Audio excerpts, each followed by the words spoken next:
Shalom Jamers dimanapun berada, selamat siang, selamat ketemu lagi kita dalam pelajaran firman Tuhan, dalam merenungkan firman Tuhan. Dan hari ini saya yang berkesempatan untuk sharing firman kepada kita semua. Sebelum kita belajar dari firman Tuhan, mari kita berdoa. Tuhan Yesus, kami bersyukur hari ini kami masih punya kesempatan lagi untuk belajar dari firman. Karena itu kami berdoa biar roh-Mu akan terus menerangi kami, akan terus menolong kami, memberikan rema yang baru lagi bagi kami untuk menghadapi dunia ini, menghadapi hidup ini, supaya kekuatan firman Tuhan itu semakin nyata di hidup kami. Kami bersyukur dan siap untuk belajar dari firman Tuhan di dalam nama Tuhan Yesus. Haleluya, amin. Saudara, saat ini seperti kita tahu bersama, sudah ya kalau kami mengingat kami sudah setahun balik ke Makau ya. Waktu lalu sekitar bulan-bulan ini kita baru keluar dari karantina karena keadaan pandemi yang waktu itu kami berpikir bahwa mungkin cuma berjalan selama beberapa waktu dan akan menjadi semakin baik, tapi ternyata hanya dalam kurun waktu 1 tahun saja keadaan atau situasi atau keadaan yang ada bukannya makin membaik tapi makin menegangkan, makin menantang kita anak-anak Tuhan untuk bagaimana bersikap atau bagaimana menyikapi pandemi ini. Hari ini kita belajar dari firman Tuhan, dan saya percaya lewat firman Tuhan hari ini kita akan dikuatkan, kita akan lebih bersemangat lagi untuk mempertahankan atau percaya terus kepada Tuhan kita dan terus mengalami pertolongan Tuhan. Bahan home group kita yang kemarin, Injil Matius pasalnya yang ke-24. Injil Matius pasalnya yang ke-24. Ya, kemarin kita sudah bahas dari ayat-ayat ayat 3 sampai ayat 14. Mari kita lihat lagi kembali Matius pasal yang ke-24. Saya akan membacakan dari ayat yang keempat. Matius 24 ayat yang keempat. Jawab Yesus kepada mereka, "Waspadalah supaya jangan ada orang yang menyesatkan kamu. Sebab banyak orang akan datang dan memakai namaku dan berkata, 'Akulah Mesias,' dan mereka akan menyesatkan banyak orang. Kamu akan mendengar deru perang atau kabar-kabar tentang perang. Namun berawas-awaslah, jangan kamu gelisah, sebab semuanya itu harus terjadi. Tetapi itu belum kesudahannya, sebab bangsa akan bangkit melawan bangsa, dan kerajaan melawan kerajaan. Akan ada kelaparan dan gempa bumi di berbagai tempat. Akan tetapi semuanya itu barulah permulaan penderitaan menjelang zaman baru. Pada waktu itu kamu akan diserahkan supaya disiksa, dan kamu akan dibunuh dan akan dibenci oleh semua bangsa oleh karena namaku. Dan banyak orang akan murtad, dan mereka akan saling menyerahkan dan saling membenci. Banyak nabi palsu akan muncul dan menyesatkan banyak orang. Dan karena makin bertambahnya kedurhakaan, maka kasih kebanyakan orang akan menjadi dingin. Tetapi orang yang bertahan sampai pada kesudahannya akan selamat. Dan Injil kerajaan ini akan diberitakan di seluruh dunia, menjadi kesaksian bagi semua bangsa. Sesudah itu barulah tiba kesudahannya."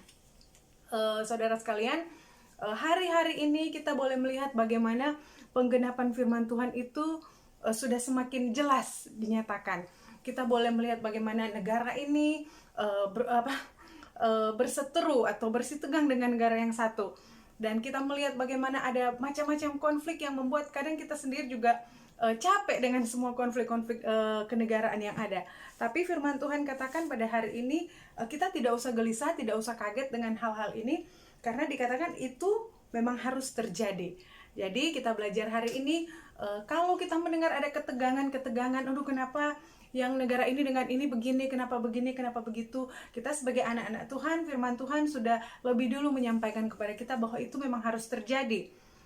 Begitu juga dengan berbagai macam gempa bumi atau bencana-bencana di mana-mana. Itu bukanlah sesuatu yang sebenarnya sangat baru bagi anak-anak Tuhan. Karena firman Tuhan juga sudah jauh-jauh mengatakan bahwa itu memang akan terjadi. Karena bumi ini benar-benar akan lenyap. Bumi ini benar-benar hanya bersifat sementara untuk kita. Karena itu selama kita masih ada di bumi, mari kita jangan terlalu mencintai bumi ini. Kita belajar untuk banyak investasi untuk kehidupan kita yang selanjutnya. Karena sebagaimana kita tahu, bumi ini hanya tempat sementara bagi anak-anak Tuhan. Tempat sementara untuk kita mampir sebentar. Jadi jangan terlalu gelisah kita. Firman Tuhan katakan kalau kita melihat sepertinya bumi makin hancur saja, tidak apa-apa. Selama kita ada Tuhan, selama kita ada Roh Kudus, kita akan tetap ditolong, diberikan jalan keluar bagaimana menghadapi kehidupan di bumi yang sudah semakin memburuk ini. Dan kita belajar untuk memahami apa yang Tuhan mau kerjakan, apa yang Tuhan mau lakukan lewat kita untuk bisa menjadi berkat bagi banyak orang di bumi yang sudah semakin tua ini. Saat ini masih sangat santer-santer pandemi ya, saudara, banyak udah ada varian ini varian itu yang membuat orang-orang semakin takut. Kalau di tempat saya berada di sini sudah ada udah ada aturan lagi kalau kena fever itu udah langsung harus dites apakah ada kena virus atau tidak, ada virus yang lagi santer sekarang atau tidak. Jadi sudah semakin panik dan sebagaimana kita tahu virus ini, kalaupun misalnya saya kuat, saya bisa menjadi carrier atau pembawa virus bagi orang lain. Kelihatannya saya sehat, tapi begitu saya hangout atau komunikasi atau jalan-jalan bareng orang lain yang punya daya tahan yang lemah, mereka bisa kena gara-gara saya, dan sayanya tidak kena. Jadi udah semakin bingung, semakin kacau, semakin bingung mana yang kena, mana yang ada virus, mana yang tidak ada virus. Tapi kita bersyukurlah karena masing-masing daerah, masing-masing negara, baik itu di negara asal kita ataupun di negara kita berada sampai saat ini, pemerintah sedang berusaha semaksimal mungkin untuk menekan lajunya perkembangan virus ini, dan kita sebaiknya kita ikut serta untuk membantu membantu untuk membuat keadaan menjadi lebih baik dan lebih baik.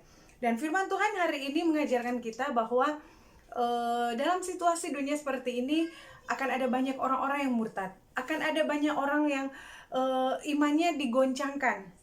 Dikatakan di sini akan banyak ada kesesakan, akan banyak ada penyesatan, akan ada banyak kedurhakaan, dan dikatakan bahkan kebanyakan orang kasihnya akan menjadi dingin. Kalau kita bahas mengenai kasih dalam 1 Korintus 13, kita sudah lihat kasih itu sabar, kasih itu murah hati, kasih itu tidak cemburu. Nah, pada masa-masa akhir dikatakan firman Tuhan bahwa kasih akan mulai menjadi dingin. Orang yang dulunya sabar tidak akan menjadi penyabar lagi. Udah susah sekali mau sabar. Orang yang dulunya murah hati udah tiba-tiba bisa jadi berubah menjadi tidak murah hati lagi. Orang yang dulunya tidak cemburu, orang yang dulunya tidak berkata-kata yang tidak sopan, tiba-tiba bisa berubah karena keadaan dunia ini. Orang yang dulunya tidak mudah tersinggung, di masa-masa seperti ini karena kekacauan yang ada bisa jadi gampang tersinggung. Ya, suasana era pandemi ini susah sekali untuk mengatur untuk mengatur orang-orang tertentu di wilayah tertentu, termasuk di satu tempat tertentu. Misalnya dikatakan jangan hangout atau jangan kumpul-kumpul. Itu susah sekali karena kadang ada orang juga yang punya kepentingan yang harus berkumpul. Ada juga yang punya alasan kalau kita tidak keluar-keluar, bagaimana kita bisa bekerja, bagaimana kita bisa mencari rezeki untuk kasih makan keluarga. Ada banyak alasan-alasan yang memang sangat sulit untuk kita katakan itu tidak benar. Nah, saudara, di saat-saat seperti ini, yang dulunya hubungannya baik-baik bisa jadi rusak. Hanya karena yang satu pengennya jangan begini-begini, yang satu pengennya jangan begitu-begitu. Tiba-tiba wah jadi sensi ini tuh, dan kacau. Kasih mulai menjadi dingin. Dan dikatakan di sini orang akan jadi saling membenci, orang akan dikatakan di sini saling menyerahkan, dan dikatakan di sini orang itu akan sudah tidak punya semangat untuk berbagi bersama lagi. Nah, kalau situasi ini mulai terjadi, kita harus ingat bahwa ini sudah ada di firman Tuhan. Kita harus ingat bahwa ini sudah dicatat dalam firman Tuhan. Dan kita sebagai anak-anak Tuhan, mari kalau ada Roh Kudus di dalam hidup kita, kita belajar untuk apa arahan Roh Kudus. Apakah saat ini kasih saya sudah mulai menjadi dingin? Apakah saat ini saya cuma gara-gara COVID ini saya jadi gampang tersinggung? Apakah saat-saat ini saya kok jadinya karena situasi, ya saudara tahu di tempat kami di sini banyak orang yang kehilangan pekerjaan. Saya kira bukan cuma di tempat kami ya, dimanapun banyak orang yang kehilangan pekerjaan. Jadi orang kalau lagi kerja tiba-tiba kehilangan pekerjaan, pasti ada tingkat stres yang lumayan tinggi. Nah, orang kalau lagi banyak stres yang tinggi, kemudian orang-orang ini yang biasanya baik, biasanya ramah, jangan heran kalau kita menyapa aja kadang mereka nggak mau lihat, kadang mereka cuek, kadang hal kecil bisa jadi besar untuk dibahas, bahkan bisa berantem karena lagi stres. Jadi ada kekacauan yang banyak dengan hal-hal yang terjadi saat ini. Lewat firman Tuhan atau lewat pelajaran kita hari ini, saya mau kembali katakan bahwa pertama kita harus tahu bahwa dikatakan dalam firman Tuhan, ini semua memang harus terjadi. Ini semua memang akan terjadi. Dan yang kedua dikatakan di sini dalam ayat yang ke-13, orang yang bertahan sampai pada kesudahannya akan selamat. Roh Kudus masih ada dengan kita, jadi sebenarnya kita masih ada kekuatan untuk kuat dan bertahan, berjalan dengan sesuai dengan kebenaran firman Tuhan. Saya tidak tahu di Yunlong sekarang situasinya seperti apa ya, karena kita sudah tidak bertemu lebih dari 1 tahun. Tapi saya percaya mari kita sama-sama satu hati, saling support. Kalau misalnya kita tahu teman kita butuh disupport, kita kasih support. Dan kalau misalnya kita tahu bahwa saat ini sedang ada menggalakkan harus taat pada protokol kesehatan, mari kita taat. Jadi tolong jangan merasa bahwa kenapa saya dibatasi untuk bertemu dengan teman-teman, kenapa saya dibatasi untuk kesana kemari ya. Mungkin situasinya seperti itu, kitanya kuat tapi mungkin kita lagi menjaga majikan yang punya daya tahan yang lemah. Jadi kita jangan egois. Mari kita lihat, tidak datang berkumpul dengan teman-teman, kalau itu memang yang harus kita lakukan, itu yang memang akan membuat situasi menjadi lebih baik, sebaiknya kita taat saja. Ya, karena memang akan seperti itu. Orang yang berjalan dengan kebenaran firman Tuhan, orang yang berjalan dengan tuntunan Roh Kudus, dia akan selalu tahu keputusan mana yang harus diambil, walaupun kelihatannya, kedengarannya sepertinya tidak enak. Ya, ini saya lihat di grup tadi ada beberapa yang sudah komen, aduh sudah pastor sudah rindu berat, pengen bersekutu bersama-sama, pengen datang ke gereja, datang beribadah. Dan iya, kita tetap kasih tahu, oke, semangat, mungkin belum waktunya. Kalau memang belum waktunya, tidak apa-apa, karena kita tidak pernah tahu ya. Kadang seperti saya katakan tadi, kita bisa membawa bencana bagi orang lain tanpa kita tahu. Jadi kalau Tuhan lagi mungkin memakai majikan kita untuk bilang kita tidak libur, belajar taat saja. Sebaliknya, kalaupun kita lagi merasa, aduh di daerah sana itu banyak sekali orang yang terinfeksi, tapi kenapa saya disuruh ke sana, majikan suruh tetap ke pasar lah, tetap ini, tetap itu, kita ikuti saja. Kalau Roh Tuhan ada dengan kita, belum waktunya atau bukan seizin Tuhan kita akan kena, itu tidak akan kena. Seperti itu. Kita belajar berjalan dengan kebenaran firman Tuhan. Kita belajar untuk tidak menggenapi hal-hal yang tidak baik yang ada tercatat dalam firman Tuhan. Tensi mulai tinggi gara-gara sensi satu dengan yang lain, cuma gara-gara mungkin udah kesel di rumah majikan, nggak dikasih keluar, akhirnya marah, bikin ini bikin itu, posting update status, hina-hina orang lain, atau bahkan ngomongin majikannya di status. Saya harap kita tidak akan jadi seperti itu. Hal kecil, tapi jangan sampai kita menggenapi firman Tuhan yang ada hari ini, yaitu menjadi orang-orang yang murtad, atau menjadi orang-orang yang kasihnya mulai menjadi dingin. Atau tiba-tiba, ya hari ini saya tahu ya, hari ini ada nanti Pastor dia mau umumkan ada aturan emergency terbaru, ya kita ikuti saja. Karena kita berusaha sebisa kita berjalan dengan kekuatan Tuhan untuk membuat situasinya menjadi lebih baik dan tetap kuat bertahan dalam iman kita kepada Tuhan. Amin. Puji Tuhan, kita belajar 2 hal hari ini, yaitu segala sesuatu yang sedang terjadi saat ini, segala kekacauan yang sedang terjadi saat ini, itu sudah dicatat dalam firman Tuhan. Jadi firman Tuhan katakan hari ini ayat yang ke-6, jangan kamu gelisah. Artinya jangan terlalu kaget dengan keadaan yang ada, karena itu memang sudah dikatakan firman Tuhan akan terjadi. Yang kedua, saya mau ajak kita semua untuk seperti ayat yang ke-13, kita mau bertahan sampai kesudahannya.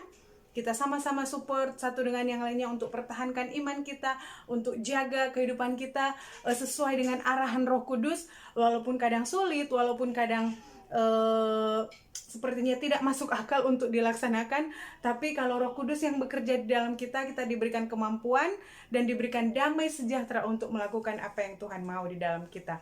Tetap semangat Jam Yun Long. Hari ini kita ada perjamuan kudus dan saya akan pimpin langsung perjamuan kudus saat ini.